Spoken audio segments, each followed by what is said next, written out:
I'm not arguing, I'm just telling you. And have David Van Risseghem come up at this time. He is going to talk, if there's anybody that probably knows more about what's going on with the medical marijuana stuff and what they're coming up with, David would be the one. If we've got questions, you know, if he doesn't have the answers, he might be able to find them for us, but I'm just going to let you have it. Thank you. Well, a lot of you know me as a strong mental health advocate.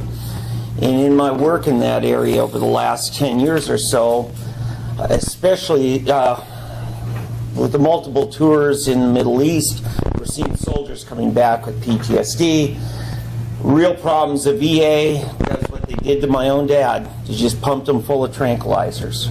And they just, you know, were disabled and stuff. And a number of these veterans have, with their families' help, gone to Colorado for medical supervised trials and found that they've been able to benefit. And so with enough anecdotal evidence, I said, you know what, let's try this. And I was tarred and feathered by a lot of circles for it, but I still stand with the need for us to adjust things so that we have the same principles where we allow doctors to use morphine, Demerol, Ritalin, meth, right? That's, you know, and so if we can do this right, I wanted to see it tried. Well, a lot of you guys had a chance to take a break after the June 26th primary. Oh my goodness, things just got started for me on then, and a number of things happened. One was a delightful surprise. Department of Health actually can do something. And they surprised everybody with what looked like a great set of emergency rules put in place. And then they said, now, we're going to have 10 days. We'd like the public to comment. And they had an online form you could fill out. And over 1,000 people posted comments. It wasn't just individuals, it was a lot of groups. It was healthcare providers, clinicians, it was social groups, it was faith groups, it was just a bunch of people. And then these working groups that they had done quietly, and they were very quiet about this back in April, they started different working groups. Julie Izzle, a great lawyer, headed it up. By the way, Tom Bates, who is now I think he's still interim director of Department of Health, has done a fantastic job. There's nothing more I can say on that. But anyway, they met with a lot of groups, and then last Sunday, they posted their final draft. They said, hearing everybody, this is what we want our board to vote on. And Mary Fallon, meantime, had said, you know, I see these rules. I think we can see what the health department does, and I don't see that we need to call for a special session right now. Well, and then the board met on Tuesday, and then they passed just about everything there, except they came up with a couple of things that are just going to be a challenge. And then they totally omitted, how are we going to get this product to begin with? Because they can't ship it from out of state. That's interstate commerce. The feds step in, and all of a sudden, our health department gets busted on federal narcotics charges, right? They haven't secured, and then they tell anybody who's going to be involved in it, you have to get it from an Oklahoma source, and you have to keep good records at every place you get, you know, who you bought it from, who you sold it to. I mean, they want paperwork like crazy on this. Yeah. So we still don't know how we're going to get it. It's everywhere. You can buy just about every square mile in this town. We all know that. If you don't know it, I'm telling you now. But how are we going to get it legally? This is a trick. Oh my God, the people down in Antlers, that's their major cash crop. Yeah. I'm proposing the don't ask, don't tell policy. But anyway, and then they said, and this is Holly Gerard's husband, Terry Gerard, who came up with this, it should be only licensed Oklahoma pharmacists, which, by the way, have a DEA license, right, for control it. And they'll probably lose their federal DEA license by prescribing, what's federally still Schedule 1. So it's another catch-22. And it's just going to put this, I mean, folks, if you need it, and a lot of you, I'm sorry, sometime your doctor might tell you, okay? But, like Pat Campbell said, he went to the polling place, saw all these older people showing up to vote. He thought, yeah, maybe this isn't going to pass after all. And then he talked to a bunch, and they said, we're voting for it. But anyway, so then we got this problem, of how are we going to do it? And then the second question is, what does a pharmacist know about prescribing marijuana? They get no training. I'd rather hire the local head shop guy to, it's like, no, again. So we've got problems. Tonight, this afternoon, Speaker McCall and Pro Temp Designate Greg Tree announced that they're putting together a joint interim study.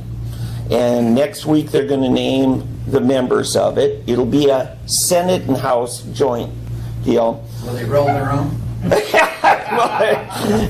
So anyway, call the roll, folks. Okay, but anyway, they're going to, and Greg Tree was very critical of how these additional rules were made on Tuesday. There was no feedback from the public on it. There was, it just wasn't even posted in the open meeting law, those proposed things. We need to relieve a little pressure. Yeah, so anyway, so I'll bet you they'll probably meet, might be August before they do, but anyway, then another thing came about, and this happened this last spring, is they changed the structure of the health department, and it's actually the Board of Health, their powers are actually going to be going away January 14th. There will be a commissioner of public health who will have by himself the policy making, rulemaking, with a board of advisors. So what you saw Tuesday was Tom Bates sitting there while, his boss, this board, decided what they were going to do, even though he knows legally they just got him into a bunch of hot water. And so all of a sudden they're going to lose, they won't even get their per diem for going to meetings starting January, so, and, but the appointed Commissioner of Health will be a direct appointment of the governor. So, and a lot of people have been calling for that. I know I have in mental health, because there's no accountability there. The Department of Mental Health, that commissioner is chosen by a board that's just different associations get to pick. The governor actually has very little say in how that board is made. So these unaccountable boards, are really a problem. Yeah. So anyway, I posted today 6 myths on this, and I'm going to tell you. One, the myth was, well, a veterinarian can prescribe it. No, that's not true. It had to be a board licensed doctor able to, practice medicine on people. That left it open to 5, and if we got naturopathic doctors certified in Oklahoma, which some are really pushing for, that would be 6. Well, this board said no, it has to be a DO, doctor of osteopathy, or a MD, medical doctor. So that's the rule on that. Let's see. There was a rule that there was only going to be 50 licensed dispensaries. Actually, that was talk on Tuesday, but they never voted for that, and that got a lot of people worked up. There's 50 of them within 2 miles of my house. So anyway, don't go to Peggy's part of town. No, Peggy's part of town's going to have the good stuff. Yeah. It's going to cost a little more. But. Yeah, there's a number of things on it.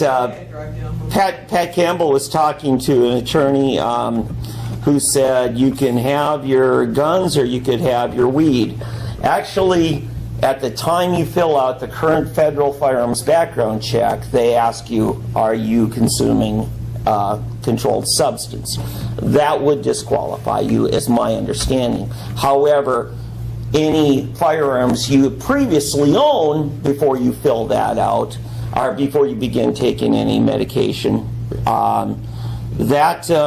That would actually take a state law, and California only has one such law, and it isn't about medical marijuana. It's about whether you go see a therapist for mental health, and that therapist has the power to actually tell the state, go take away their guns. And that's bothered a lot of veterans who are struggling with PTSD after putting their lives on the line for our country. Now we're saying they're losing their Second Amendment rights. That's just California. So that's another myth I wanted to dispel. But comments? Has anybody determined whether a physician is in danger of losing his DEA certificate if he prescribes marijuana? Well, they aren't prescribing. This is a recommendation. I love that wording. It just simply says, here's what I recommend. And then our state looks at it and says, okay, this person has a license for up to 2 years. What I consider the beauty of the Oklahoma plan is that if you're licensed, you can have up to 6 house plants. So is the state of Oklahoma going to defend the doctor when the DEA comes after him and takes his certificate? I already answered that. It's not they aren't prescribing anything. That's semantics. Yeah. Okay. So if the DEA decides that that's a prescription, regardless of what you call it, and they come pull that guy's certificate, he's out of business. I think he has a hearing is what happens first by federal law. Yeah. So he's out of business. Okay. Well, Until he gets anyway, if you're a physician, then I think that's a concern to you. Yes. The money of all these competing interests, grow, dispense, regulate. Where's this falling out? I mean, does any of it come down to the consumer getting cheap pot, or is it going to be with the board windfall for a bunch of corporations and politicians? Well, there are 2 groups, and one, Bud Scott, I know him. He's Seneca Scott's brother, actually. He spoke here, and he's connected with a lot of the big, wealthy, out-of-state interests.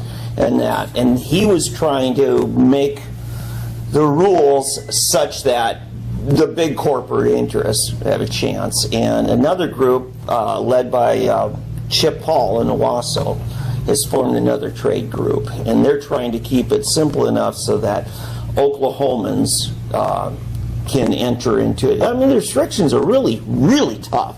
The paperwork on this is just unbelievable. But I think overall, what the health department study group came up with, I think was a good, prudent set of guidelines. I think us voting for in 788 was actually was a step of faith that those proper rules would be there. And I have to say, the health department, I think, generally did until their board decided to throw in a few left curves. So anyway, the not having qualifying conditions, the principle behind that was, it's health care, and with the federal government very soon, and Trey Gowdy's been beating the drum on this, getting the federal government to change it from a Schedule 1 controlled substance to at least Schedule 2, that would allow universities to do laboratory studies, test group studies, and actually let's start finding out what's going on. The proponents just wanted the medical oversight boards to be the arbiters of whether a doctor is being responsible in the care they provide, not the legislative body defining which conditions. I did have a big battle on that. I went and talked to Senator Yen about PTSD, and he says, Dave, I'm not going to do it. And I said, if you don't, somebody else will. I said, I'm just telling you it's coming. And then I went right over to Frank Simpson, who's a big Veterans Affairs proponent, and I told him, and I totally turned Frank against Yen's bill, and Yen's bill died. So I think there's a lot going on, and a lot will continue to go on, but I'm on the Drug Policy Reform Network board, And we're going to be doing a symposium early next month that just answers questions for the patient perspective. It's not going to be for the growers, the businessmen. I'm getting with John Eccles. He may come to speak to some of the legislative intent on that, and we'll probably have doctors, psychiatrists, and a number of people. Here in Tulsa? Yeah, I'm trying to, yep. I think the American Legion asked if they could partner with us on that. So, yes, sir. Many people showed up at the polls, young people and libertarians, specifically to vote on this issue. And while they were there, they went ahead and voted against the opposition, or perceived opposition, so they essentially voted Democrat. There was a lot of new Democrat voters. Yeah, well, the Democrat Party allows independents to also vote in their primary. That's their decision. There were about 50,000 people voted for the medical marijuana question and then didn't vote on any of the other races. I was at the watch party for the vote yes, and it was an interesting cultural experience for me, I'll tell you that. But, you know, here's the thing I want to say. This is liberty in a way they can appreciate it, and I'm building on that. They understand the issues that might be most important to them, and I use it as a launching pad to say, this is why liberty is important. And I pointed out to them Tuesday when the healthcare authority, the board, which is mostly doctors and university med school presidents and hospital administrators. And they were pushing all these socialized medicine things, these quotas and, all this stuff. And I said, look, it's not just the right-wing moralist that's endangering your liberty, it's also the left-wing socialist. Yeah, and so this is really an issue of not left versus right. This is really big versus small. And so liberty has an opportunity to really be impressed upon people that maybe you and I aren't reaching. They might not come to a 9/12 meeting for a while, but... Well, most millennials nationwide are, if they register to vote, they're registering primarily as independents. Yes, they are. That's a disconnect issue. And so what I've told them in this, I said, and these are the proponents, I said, this one from a mixture of some Tea Party right, some populist left, and libertarians somewhere in the middle of that. And I told them, I said, if you guys want to sustain what you've won here in Liberty, you've got to keep your coalition together. And you've got to make liberty more important than party. Mr. Chairman, amen? Yes, thank you. So what is the mood for these two other initiative petitions now? I'm strongly voicing opposition to them. And what I said to these groups, I said, look, the right way to do this is let's get a body of evidence, maybe a couple of years of just medical marijuana, where we, the people of Oklahoma, can observe for ourselves what it's doing in our community. Lives being helped versus social problems that may come into being. I don't want, if we decide that we're going to just get rid of the prohibition altogether, just like we eventually got rid of the liquor prohibition, I'm still a teetotaler, okay? So, and I don't ever plan on doing recreational pot. It's just, this is my faith, okay? But I said, if we do this, you don't want what 797 has with a 20% tax on it. That's called a sin tax. That's called shaming. And the government uses shame to tax people to death. If this is really medicine, we need to give it all the honor and dignity we do every other medicine. Otherwise, we're just admitting we're sinning, tax us to death. And that's what they've done with 797. So, no, I'm not going to support 797. No. All right. Anybody have any other questions? I have a question. Go ahead, Yeah. Carl. When you say liberty, I've noticed that there's no distinction being made about regulated liberty and free market liberty. And the two are diametrically opposed, really, because we have all these liberty ideas that are then being turned into these regulations. Right. That actually say, well, you can do it, but you have to follow this, this, and this, and this, and we're being regulated to death. It is. All it does is help the people who have the most money to be able to jump through all those hoops that the state's political system throws up. Absolutely. Then we can't. And they've got their lobbyists, and they'll make the rules to benefit them. Yeah. And this is a problem. And that's why I've kind of gone. I've made Bud Scott the fall guy. He was the one that said in a press conference, he says, we're going to have inspections of what people are growing in their backyards. And Liza Grieve just about blew fuse over there. Ain't nobody coming to my backyard. And but yeah, this is, and they're treating this as a medicine, even though it's only going to be, for people prescribed. Well, I say prescribed, where the physician recommends this as a course of treatment, and yet they're treating it like it's worse than liquor. And I'm sorry, but I'm having a hard time finding anybody who's overdosed and died from marijuana truly has an overdose. Now, I'm not saying there's not dangers, and I held a meeting last January where I invited some parents in whose son had died because he ate 5 times the maximum recommended dose, and he went into a psychotic paranoia and was left alone with a handgun, and he shot himself. Okay?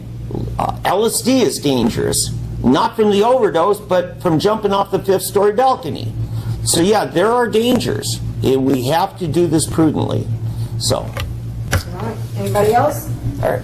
We're good? Thank you, David.